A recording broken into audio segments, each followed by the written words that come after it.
So, welcome once again to the Brazilian Shirt Name podcast. As you can see, I'm not dressed for the occasion. We're talking Italy, Italian style. So, we've got to go to the Legendino, who is in Rio in a very, very elegant, may I say. What is that? It's not a pullover, is it? What do they call that type of jumper? It's a knit top. It's kind of knit cardigan from Milan, and obviously you can see behind me. You can see it's ruinously expensive. It's a company there at Milan, little company. They do lovely Italian knitwear. I've just ordered another one. I thought, can I do it? Yeah, I did. It's too late now. It's gone. Ruinously expensive. You can see the Italian backdrop there behind me with La Dolce Vita and the Vespa, and still from Roman holiday, and me and my stepdaughter at the Trevi Fountain. So I'm looking forward to this because Italian football is a subject about which I know much less than I should. And at the end of this hour, I want to know much more than I do now. I'll try my best. Well, yeah, we can have a go. The best, but no, looking forward to it. Looking forward to talking everything about Italian football, because obviously there's a huge Champions League final, isn't there, on the horizon, of course. And also, I don't know if I know, and we both know the party is definitely not stopped in Naples. So that's going to be an interesting one to talk about as well. Oh. And who do we have to share this experience with us? We have. Come on down, please. Come on down. Well, I will go first, just because I'm pushing in. You know I always do, mate. No, Richard Hall, founder of the website, which my man here does extremely well. The Gentleman Ultra, but also I work for Inter, so I do their podcast in English and the TV work, and I'll be out in Milan for the to do. They've not sent me to Munich though, Tim. They've not sent me to Munich. They've sent me to Milan instead. But I think it'll be. I'm accepting it. I've dealt with it. I'm okay with it. And I think if the party happens, it won't be as big as maybe Naples, but it'll be somewhere around there. So yes. So and my good man, I will pass over to you. Yeah, who has probably spent his life being called Bill, I would imagine. I have, yeah. Well, it's spelled differently, the surname. But yeah, James Oddy, kind of edit the Gentleman Ultra for Rich. I've only been doing it a few months, but I've been really enjoying it, and I've been an Italian football fan for some time. Don't work for AC Milan yet. Hopefully, there's time. Yes. We shall see. Or Napoli, but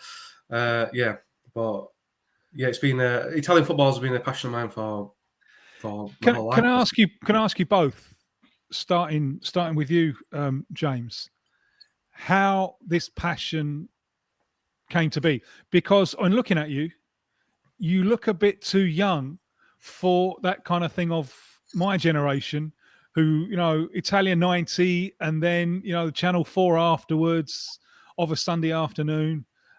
You look as if you climbed on the bandwagon long after the bandwagon was what was the main bandwagon to see. Yeah, well, I think the last game was in 2001, so I was 11 then, and I remember I think the last ever game was Roma beat Parma. And that was the kind of Football Italia last kind of broadcast, I believe. I do remember that quite vividly. That season I was still quite young, but the colours, the vibrancy of Italian football it just blew me away.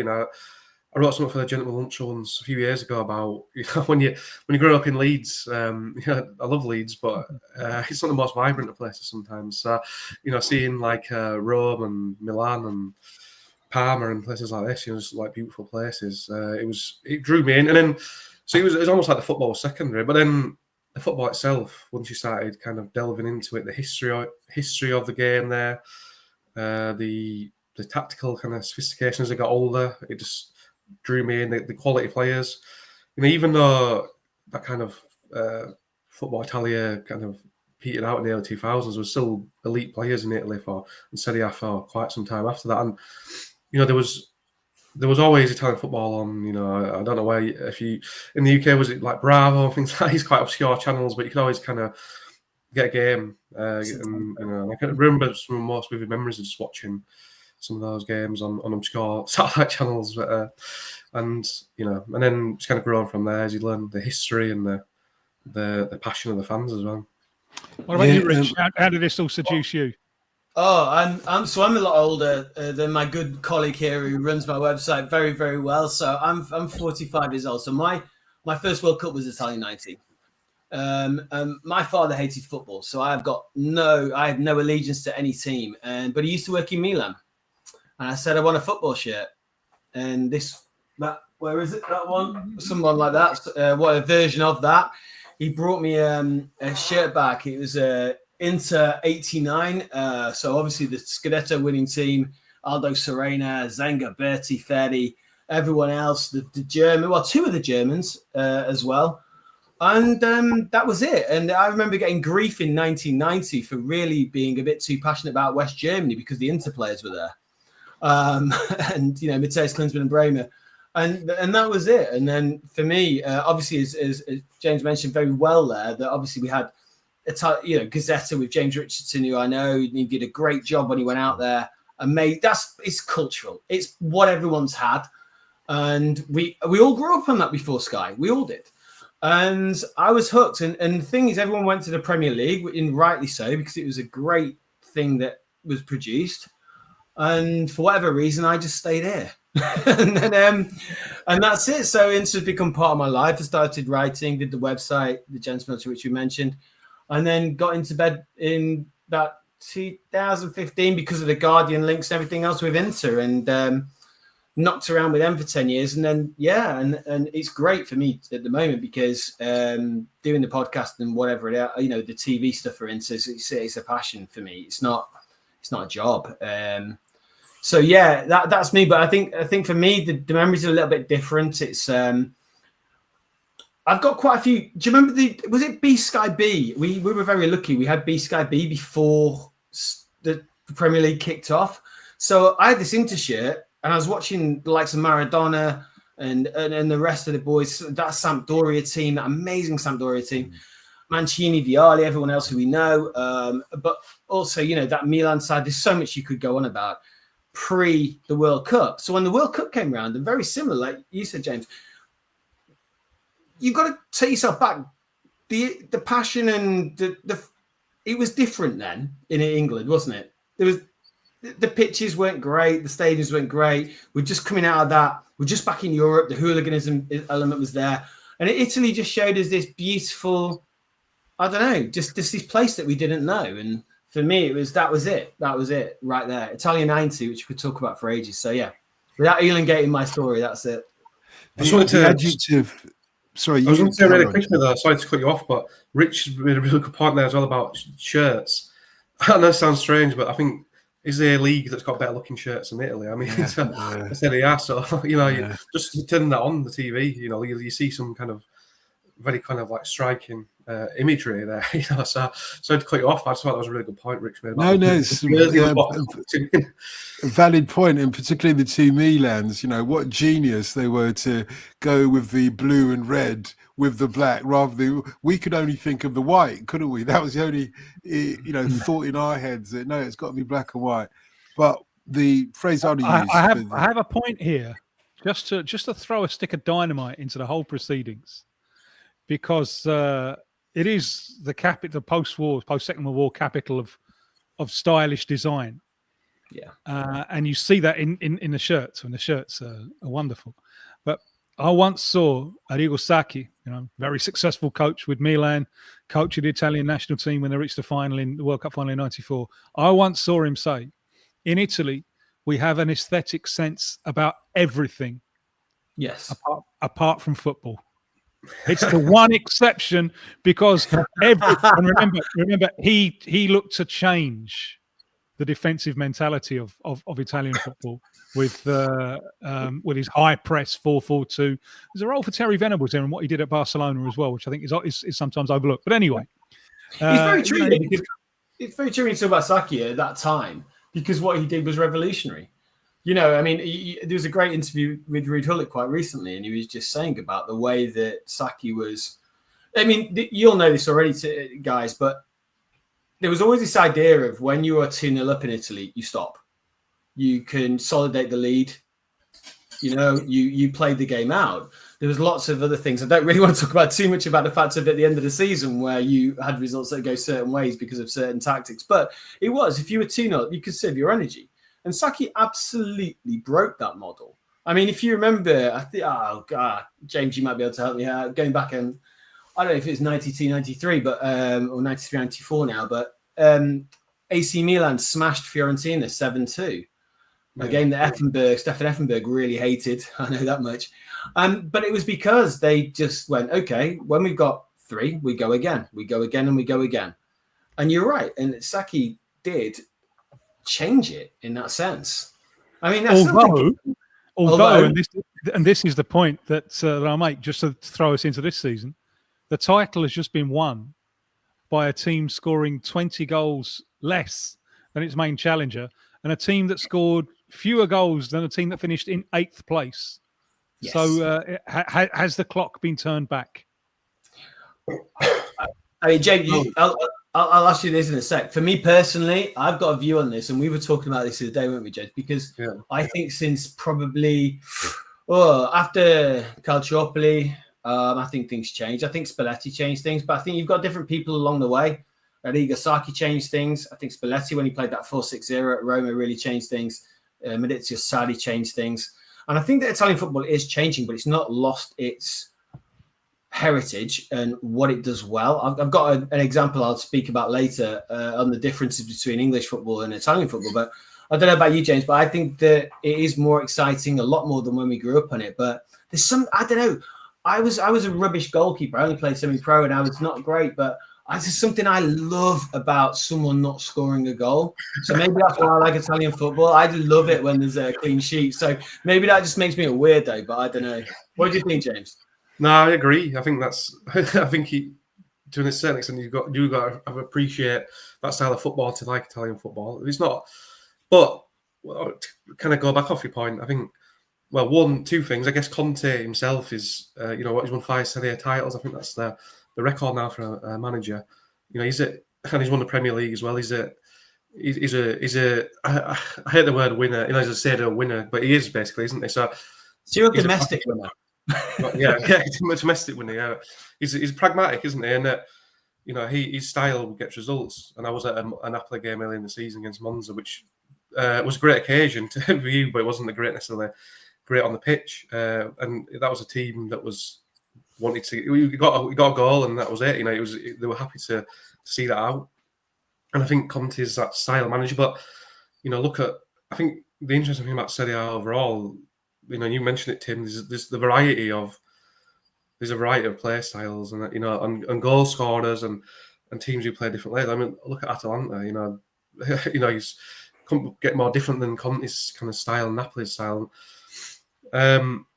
Just to mention about Napoli as well, I was kind of reflecting on it before I came on, and we'll talk about it maybe later. We'll talk about ownership as well. But the Napoli are such an interesting club in terms of what they do, in terms of player turnover. They've lost some big names over the last few years, and they've still won the Serie A this season. And they won it a couple of seasons ago as well. So, and they missed some key players at the start of the season, and then during the season as well, they lost players. So, Conte kind of just does what he needs to do to get to that win. Well, like you said, Rich, it's very much domestic at the minute. Well, it's been the most dramatic. I'm going to throw another stick of dynamite in here. Go on then. This is going to be the whole thing of the show, isn't it? With dynamite. This is a question, not a statement. It's a question. But if McTominay is the standout player, and if an honest trier like Retegui is by far the top goal scorer, does this tell you more about the overall standard than it does about these two players? I'll take that one if you don't mind, because I'm a big advocate of Serie A, so I'm going to defend Serie A. If you want to do something different, that's fine. But no, I don't think so. Listen, I didn't see Retegui in Argentina, so I can't really comment. But when he's come over here, his development's been extremely good. I think, and I'm going to apologise to all Manchester United fans here, by the way, because I've got nothing against the club. But when you look at some of the players that have come across to Italy, Ashley Young, who won the Serie A title with Inter. You're looking at McTominay who's come over. You look at him, this Lukaku. You could even talk about Mkhitaryan, who's going to play in the Champions final. Looks like he's going to start. That level of sophistication and players don't. I've always had to think about this, and Tim, please tell me if I'm wrong. I always think a player doesn't go to a different country and get slower. He doesn't get worse. You don't go to the Premier League and you don't go from the Premier League and then get slower in Italy. I always have this problem, and I'll use my example now. I remember Patrice Evra saying once when he was playing for Manchester United at left back, he said, when I was at Manchester United, all I had to do was look out. If I overlap my winger, make sure I told him, and make sure if I was staying in my position, I was level with my centre back. And when I was in Italy, it was different. And I've seen this. I was in Italy 2015-16, and Mancini had the whole pitch in squares. And he would just have a ball, and he would walk into a square, or Beppe Baresi would do there. And they would all go, now we're here. And it's a lack of freedom. So it's not about players who are quicker, better, or whatever. For me, when I saw that, it clicked in my head, and I was like, oh, hold on a second. Oh, so Scott McTominay, it's about maybe he's just really tactically intelligent, and he gets into this idea of this is how we play in this system in this league, and that's how they played it. And goes back to your point before Arrigo Sacchi with the Catenaccio style or whatever it might be. Now that doesn't exist in Italy anymore. But if Mancini's walking around there going like a chess piece, like Bishop moves to move 4, whatever it is, I don't play chess. And where do you go? Now some players are going to hate that. Some players are going to love that.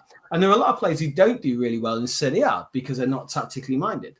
But from my point of view, to answer that question, is that Scott McTominay was absolutely sensational. And Conte to move him to a number 10 this season was brilliant. But the extra caveat to that is that also he embraced the lifestyle so well.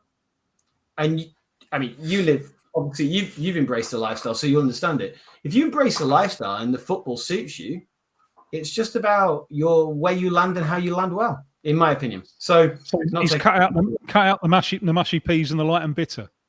Well, my favourite comment, my favourite comment when he said this season was, "Have you seen tomatoes? Because in England they're just red water. These are real tomatoes." I was like, "That's brilliant." I was like, "He'll do well in Naples." Sorry, James. I don't know what you. I've heard square sausages will get popular in Naples. I've heard square sausages getting imported in bucket loads to Naples at the minute. I don't know if that's true, but that's what I've heard. So. Yeah, it's been the most exciting end to a season of all the European leagues. I suppose whatever you think of the football in Italy, they've somehow managed to keep an interest in their season till the very last kick, almost. Whether Napoli are deserved winners or not, Nicky Bandini, I know, was pointing out that they played a lot less games this season than Inter. Inter are going into this Champions League final of the weekend, though, having lost the Serie A title by 1 point. And you wonder how much that affects them going in, or is Simone Inzaghi so clocked into his players he's able to navigate away from that sense of defeat? I think if you don't mind, James, if I answer this. I think that when you look at Inter, I think what was really interesting this season when we go to the first game when they drew 2-2 against Genoa is that there was a level of expectation with Inter. And Inzaghi had recognised that really early. So he started to rotate. And if you look at those early results that Inter had, a lot of 1-0s. And that was quite good because people at the time were a little unimpressed. But the one interesting thing is if you look at the amount of minutes that the Inter players have played, even the squad players, have played a lot.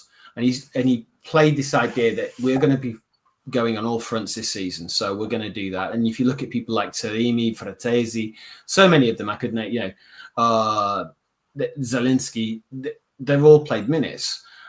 And it looked like it was going to work out. Inter probably got one of the best squad depths in Italy.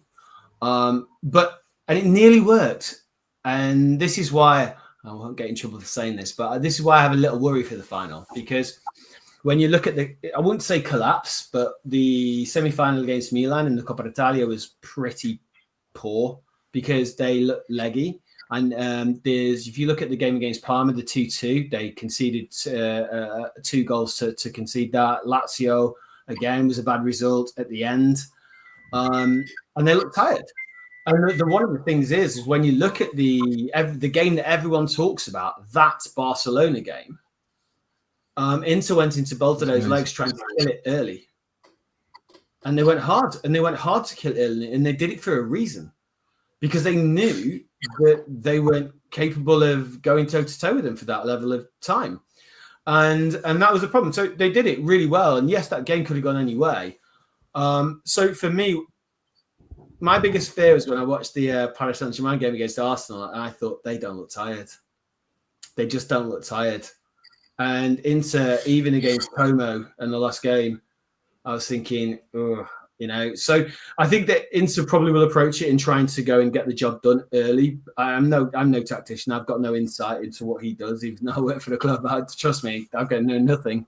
But I just see the fact that I feel that even with all the rotation, the boys are tired, and it's going to be really difficult. So it's going to be an interesting final, because the one thing that people are saying about Inter at the moment is that they don't particularly defensively. They've got a lot weaker in the last couple of months as well. If you look at the goals they've conceded in the Champions League, it's pretty good. I'd say it's more than good.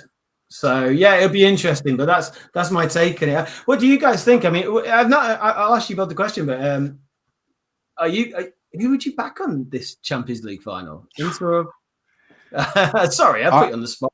No, you're not putting me on the spot. I've thought about this a lot. I think it's going to be hard to see past PSG, not only because perhaps the moment rather than the stars are aligned for them. This has been part of a project that Luis Enrique seems to have nailed this season, amongst other things. I know Simone Inzaghi, not taking anything away from his genius as a coach, but I suspect that his mind is already partly on Saudi Arabia, paying him 3 or 4 times what he's earning at the moment at Inter. Despite his protestations that he is not going to comment on anything and he's focused on the match. I don't think you can, be unaffected by that entirely. And likewise, I don't know if the players will be totally unaffected. They're also a much older team, and this is where the tired legs are going to have to work. I loved what you were saying earlier on, actually. I thought it was a genius analysis of when you were saying, and both of you agreed, that you love your 0-0s. And I thought, well, this is the philosophy of football, This is the philosophy that either you can try and score a goal, or you can try and stop people scoring a goal. And both sides are philosophically deep. If you've ever tried to score a goal against 10/11 men in front of a goal, it's nigh on impossible if you think about it. And there's an art to that. There is an art to that, which, going back to the sort of Italian football that we saw back in the 90s, there's an art to that which captured us, and I think it's still there. It looked majestic, actually, for us. It looked very majestic when they were playing. And the question is, can Inter bring all of that into play? Can they score first, score early and shut down? I'm not sure they can against this PSG, even though they've got question marks in the defence, if that answer makes sense. I think just really quickly, sorry, James, because I just obviously with it being Inter, I'll project to you later. But just with it, from my point of view, I think when you look at Inter, when you look at Bastoni playing on the left of the 3 and his passing range of what he's got with Canaloglu, his passing range, and with DiMarco and Dumfries. I mean, how many goals has Dumfries scored this season? I should probably know. I think it's about 8 or something. He's got 11 assists or something ridiculous. They're changing that wing-back position. They are really changing it. I think there's probably, with the argument of a couple of others, probably they're 2 of the best in the world at the moment. Again, it takes a lot of energy, as I mentioned before. Lautaro, there's a lot of talent there, and it's not like it was in 2010 when Inter won the treble, where it was the aging team that was the end, not the beginning.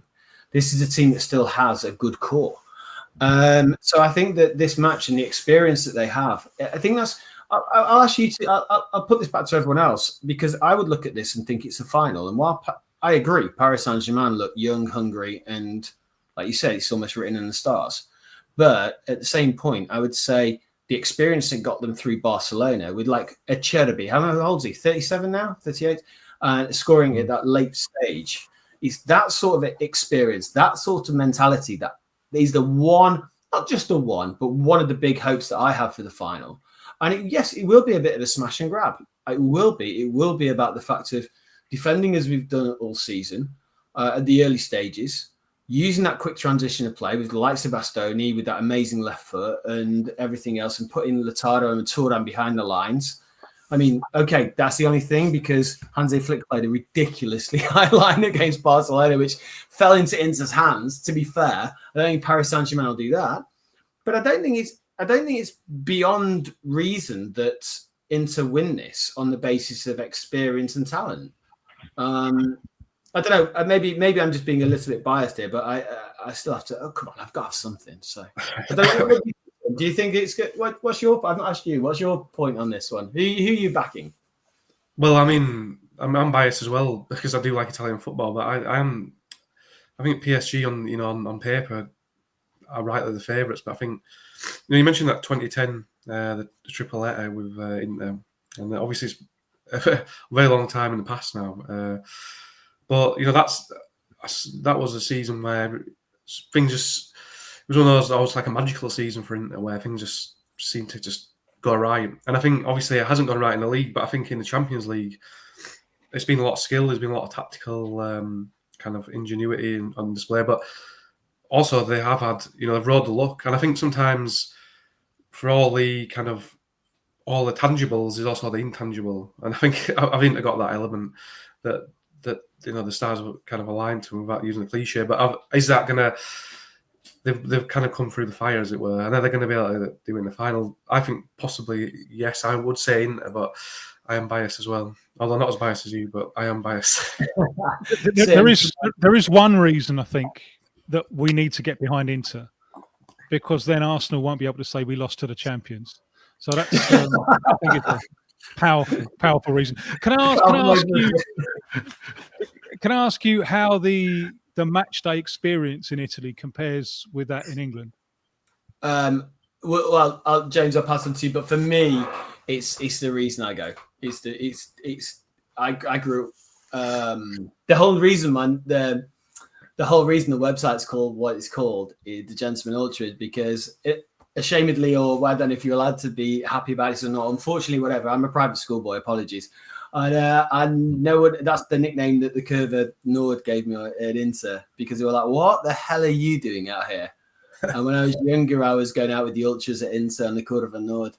And for me, the flares, the experience, just the camaraderie, the groups, the lack of actual violence is incredible because of the no violence pact since the mid '80s. It was just an incredible experience for many years. I even took my wife on the Curva Nord. That was not the greatest idea, but she dealt with it immensely well. And now it's different. I'm all working for them now, so I'm all soft and old and corporate. But no, for me, I just think that I just remember being. It was the best way I can answer this is I remember being 2011 Inter versus Brescia, Rafa Benitez managing Inter. It was a foggy night in Milan, terrible. It was about 30,000 there, but the atmosphere was incredible. It was absolutely incredible. And you'll like the end of the story, Tim, because we had an offer to go in there. I had some business to do in London afterwards, and I got offered to go the next day, I think. We flew in, whatever day it was, on the Monday night, and we went to the Emirates, and it was full. And it was just 20,000 in a hollow San Siro on a foggy night in November. Totally outweighed it. And for me, I mean, you must have many more. I mean, I'm not saying Italy's the best by any chance, but when you must, one of my dreams is to go to the, Boca River Derby, because I just think that would outweigh it. What you will have seen in Brazil will completely outweigh it. But I just feel that the Curva and blows it away. And I'm not criticizing English football in any means, in shape or form, because there's amazing atmospheres. You go to, I've been to Nottingham Forest, or, and you look at A Block of their boy, whatever they do, and they're incredible. And there's lots of, that's just one that came into my head. But I don't know, James, I mean, from your point of view, it's pretty, it's just got an edge, doesn't it? Yeah, I think that's a good way of putting it. It's an edge, but it's kind of a friendly edge, as strange as it sounds. I mentioned I was at that Monza Napoli game earlier in the season, and I want to mention it because we were in the Monza kind of ostensibly the Monza kind of stand, and it was 3/4 Napoli fans. I'm guessing they were from kind of like southern diaspora, in the north of Italy, but it was such a friendly atmosphere. There was an edge to it as well. It was hard to describe. They love the football, obviously, in Naples more so than most cities in Italy, which is saying something. But they wanted to win. But there was a kind of a friendliness to it. There was a geniality to it. I remember my Italian's pretty poor. Some guy coming up to me and cheersing me and kind of enjoying it. But it's interesting because when I was at that game, the stand we were in, it was mainly Napoli fans, and I think most of the rest of the fans, they weren't necessarily Monza fans, they were tourists, which I guess I would be included in. So quite interesting and there was people from Denmark, Germany, England, and I think I was speaking to another journalist recently, and he said, is Italy becoming that destination where people kind of go for a bit more of a real experience, or a bit more of a kind of bit more raw experience, I guess. But then obviously that has its own kind of complications moving forward, because then you haven't got the locals going, you've got Saurus going in. So it's an interesting one. I think Italian football is at a really interesting stage in terms of matchday experience. Another thing I'd actually mention as well, and we've spoken about this, Rich, is just, it's got better, but the kind of the infrastructure that Italian football isn't always, in terms of selling tickets, going to games. Like a book on that.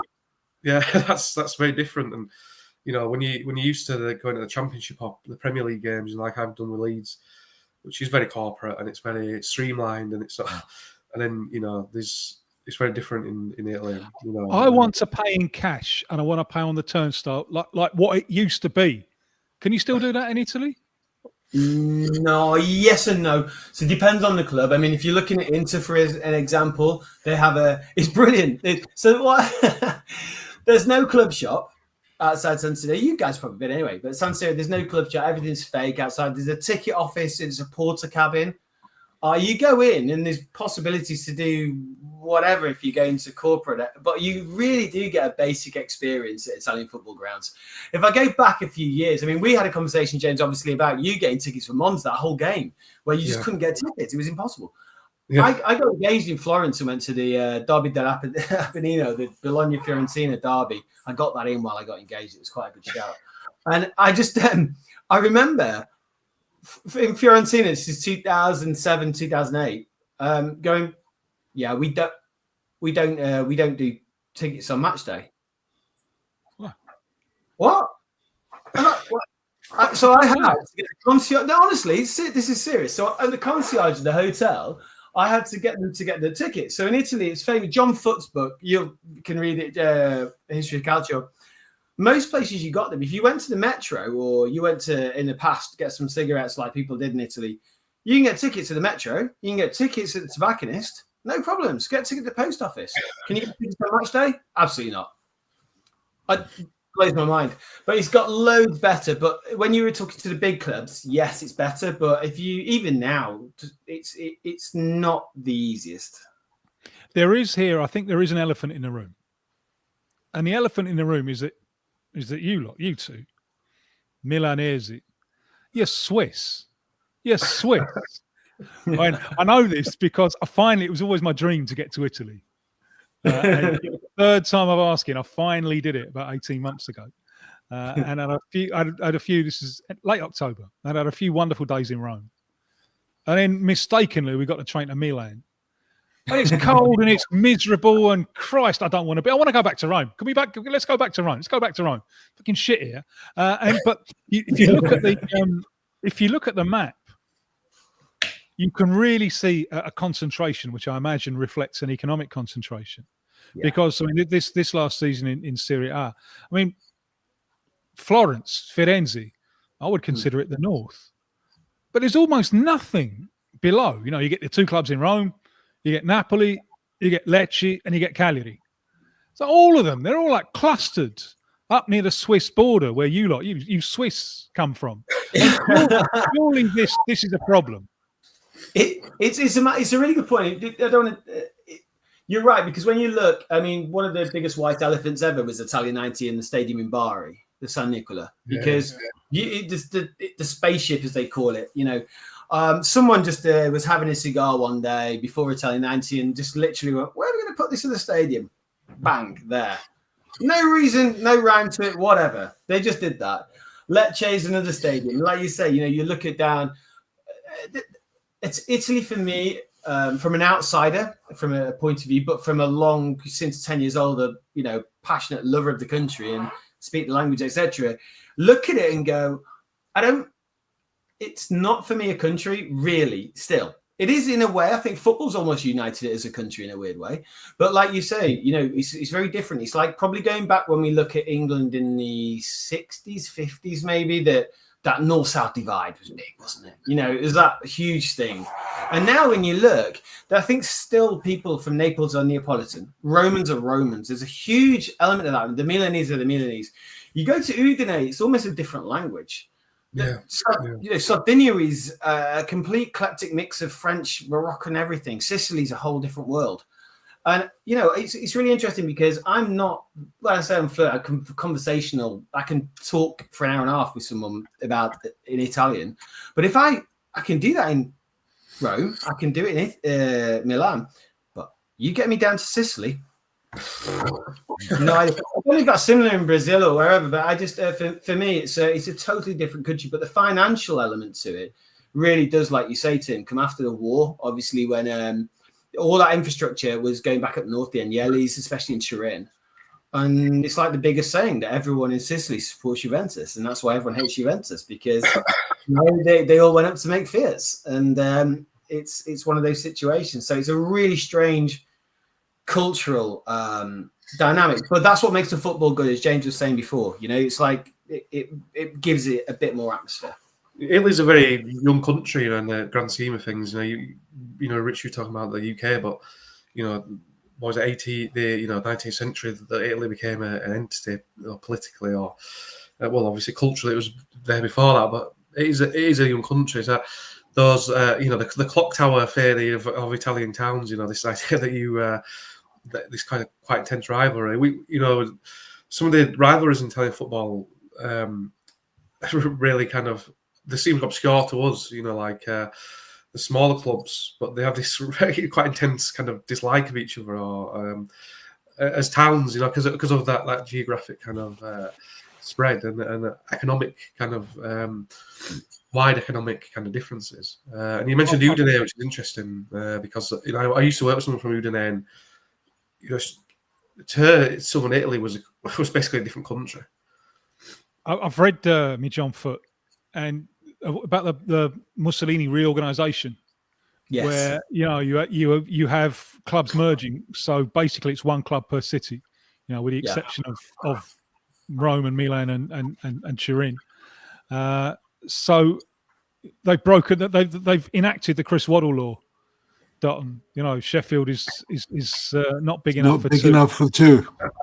So, I imagine you really get a sense outside Rome and Milan and Turin of the club as the defender and the representative of the city in front of the rest of the country.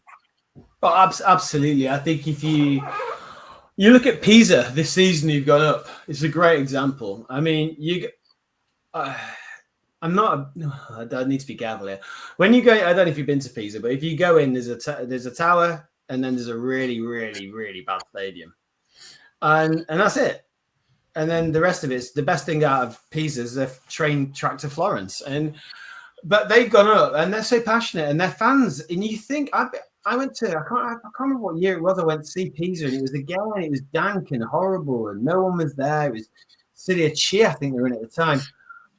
And then you look and then you watch them in the highlights of Serie B this season going up. And where do all these people come from? And it's like unbelievable passion and everything comes out. And they really do treat it like that. I think it's like one of the best examples at the moment, I would say, is Bologna. I think, the Coppa Italia win this season, the Champions League with the Mozzarella. Yeah, it was unbelievable. I mean, it feels like it's one of those seasons, doesn't it? I mean, with Newcastle and Crystal Palace, Bologna. Well, Bologna maybe led the way because they've been on it for a couple of seasons now, have they? On just what you were saying, by the way, our good friend Dan has sent us a correspondent, fascinated as a kid, growing up in a very Italian neighborhood.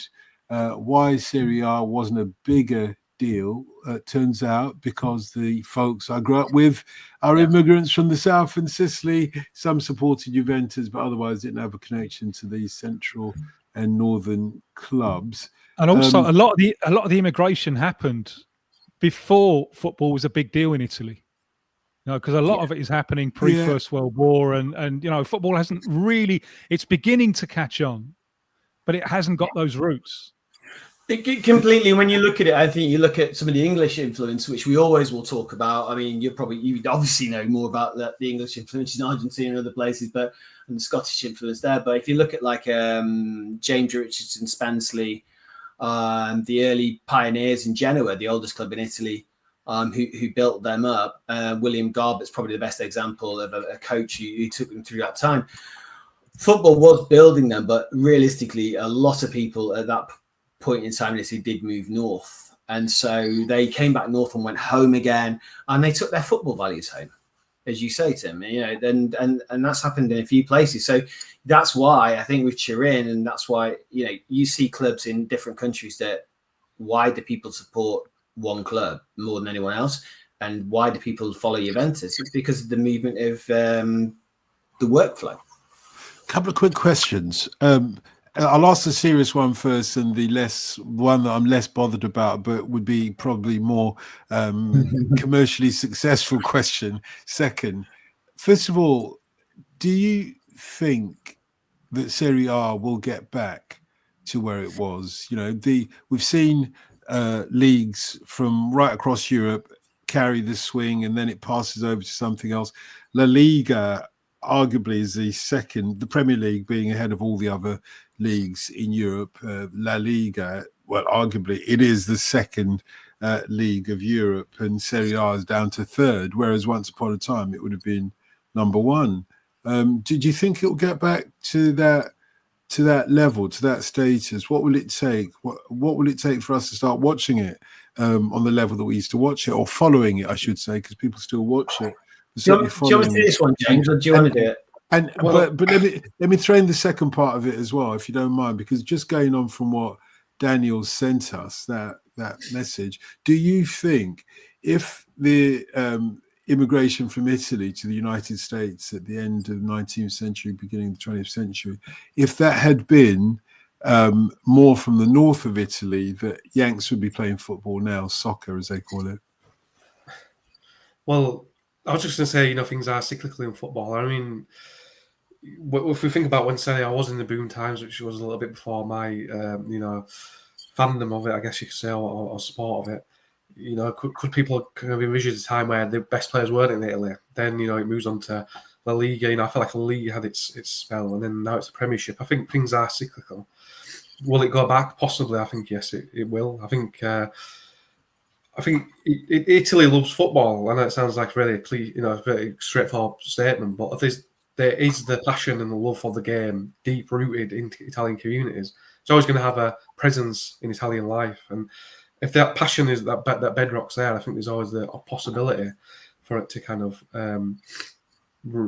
get back to where it was. And I also think we touched on it, myself and Rich, and you can join. I don't know what you want to, if you want to have something on, Richard, but there is a lot to still enjoy about Serie A, and it's just anecdotally, but I do feel like there is a lot of people I speak to. Maybe it's because I know what I do with the website and things like that, but who saying, "Oh, actually, I'm starting to watch a bit more Serie A. It's interesting. There's different stuff. It's a bit different than the Premiership. It's a different experience, either going or watching it on TV." So I think yeah, what needs to change overall? Maybe some ownership kind of things and stadium. Well, things like that's that. a really good point there. Sorry, if I could just say very quickly, because does it need a Berlusconi, Silvio Berlusconi, an Italian who has a lot of money and is intent on whether it be making a lot more money from football? Because now it seems like the Yanks are coming in, as we've seen over here, and for better or worse, they're the ones who seem to be encroaching in the landscape. For me, I don't want to go too deep into this because of time, but for me, it's a much bigger problem because the bureaucracy in Italy is so huge.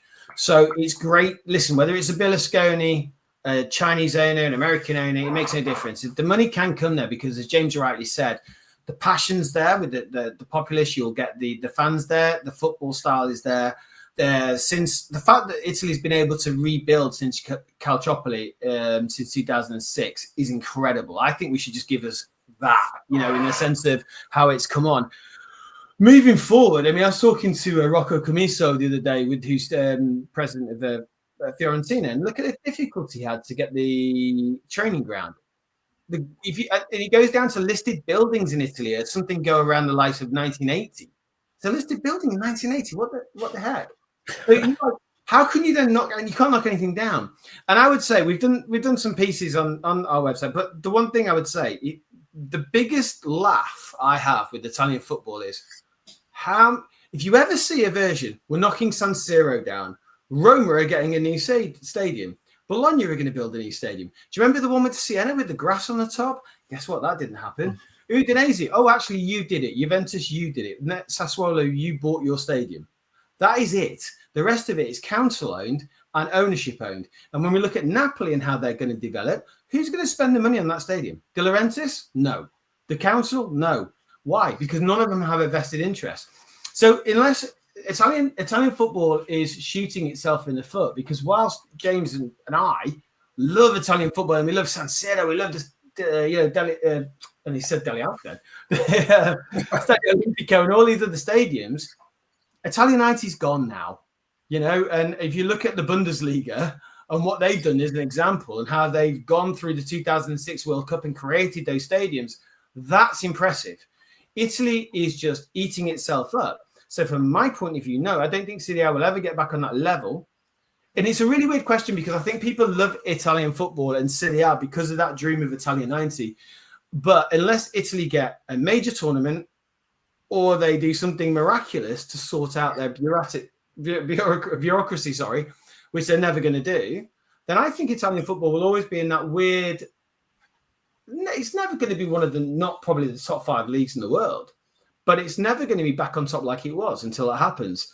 I think there's a great investment there because the ownership. I mean, imagine you've got Florence, you've got Milan, you've got Turin. Italy's one of the most beautiful countries in the world. It's the biggest. Italy just shoots itself in the foot, I think. And when there's other leagues that are coming out, like we see in Saudi Arabia or the MLS, as you rightly said, money's there as well. So, yeah, it's a very difficult thing for Italy, I think. Sorry, but I'm just very passionate about that.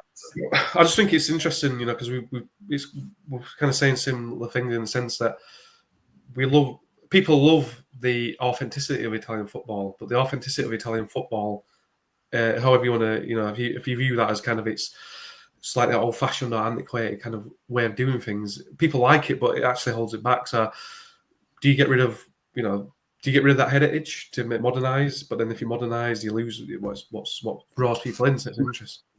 Just to end on the point, just a really good point you made there, because, for instance, if you look at Bologna, what a great example they are, or even Udinese, they've kept the structures of those old stadiums and made them modern.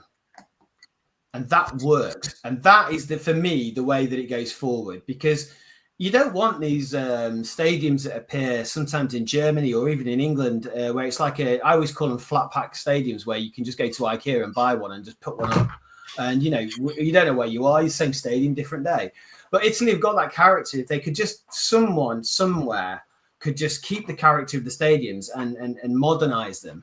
Because, you go to San Siro, and even from a journalistic point of view, it's really bad when you can't get Wi-Fi at San Siro. So it's, it's like, come on, guys, just modernize a tad and we'd be a little bit happy. Guys, it's been amazing talking to you both. Wow. I'm really looking forward to the Champions League final. Saturday, 8 p.m., I think it is our time. Wow. It's going to be great either way. And well done, Inter, for what I believe was the two most memorable of, what has been a really memorable Champions League finale. The two most memorable games, those two games against Barcelona, were just like, whoa. But wait and see who wins, and I'll be happy to be proved wrong. What can I say? How can people download the Gentleman Ultra podcast? I'll let you do that one, James, and I'll do me. Go. Well, we've got the website. I think the website's been going a long time, very long. There's a lot of stuff on there, a lot of Calcio history, a lot of and mainly historical stuff as well. So if you want to go down that rabbit hole of Italian football, check out the website, and we've got the podcast as well on there. We've got a great kind of bunch of writers, I think, for the website. We've got books coming out. We've got one about Richard Huff's got his Verona book coming out. He's out, isn't it? So about Verona's kind of miraculous championship from the 80s. You can pick that up as well. But yeah, we've got a few things going on there at the minute. And just from my point of view, Outreach All 80 on X and Blue Sky, and with Inter, really, so Spotify, same as our podcast at Gentleman Ultra. We're doing a live show from the Champions League on YouTube, so you can look at what we're doing from UK time, I think 5 o'clock, then the game, and then the post show. So if you really want to see me really upset, you're more than welcome to tune in if it goes badly afterwards. So if you want to see a load of emotion, then just tune in to me. But we've all cried. We've all cried. We've all tried to hold back the tears, but sometimes smoke gets in your eyes. Don't worry about that. Yeah. So anything. If you just type in Inter in English, and I'm kind of annoyingly there. So that's me. Tim, thank you very much. Buona fortuna a tutti. Grazie. Forza Italia. Forza Inter, sempre. Okay, Forza. Okay. Yeah, come stai.